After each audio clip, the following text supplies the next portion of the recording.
বলে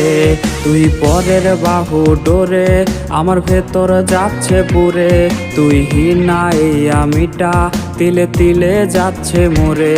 আমার পুরুষে পুরুক বুক তুই পুরারে তোর সুখ তবু মরার আগেও আমি দেখবো না রে তোর মুখ আমার মৃত আত্মাটা